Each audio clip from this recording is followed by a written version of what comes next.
G'day, Mad Matt here. Now on Rick's 60 series, today we're going to be fitting a set of the extended snake racing greasable shackles.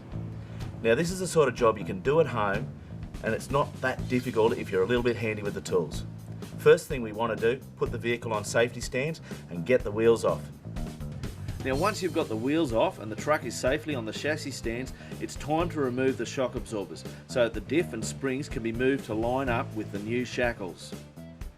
The next step is to get your shackles into a neutral position like this, so there's no load on them, and then you can safely remove your old shackles and shackle bushes. You'll probably find that things will line up much easier if you drop both sides of the springs to eliminate any misalignment when it comes time to reassemble. Now that the old gear has been removed, grab a rag and carefully clean up the spring hangers and leaf springs. The more care you take cleaning and preparing, the longer your new bushes are going to last you in the long run. The snake racing greasable shackles work best with rubber bushes, as these offer a nice wide shoulder and plenty of flex, which is what we want off-road.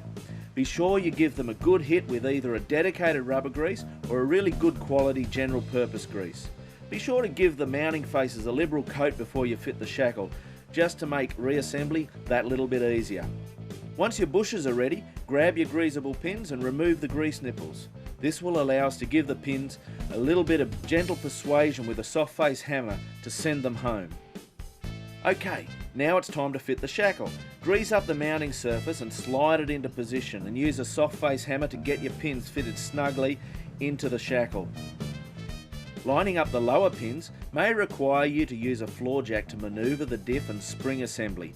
Take your time and carefully line up the spring and shackle holes. Now repeat the process and fit the lower pins just like you did with the upper ones. The snake racing shackles come with a set of quality nylock nuts, which means there's no need to crank on them to make sure they're super tight. Simply nip the nuts up until they're snugly against the shackle and you're done. A handy way to check that you haven't overdone it, put a straight edge against the shackle like this and make sure that there's no deformity. Now that your shackles are correctly tensioned up and in place, it's time to refit the grease nipples. Be careful not to over tighten these, as the threads could be damaged if you overdid it.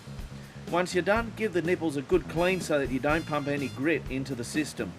Grab your grease gun and carefully start to grease the shackles. We found that it only took around 5 to 6 pumps to fill the shackle bushes completely up.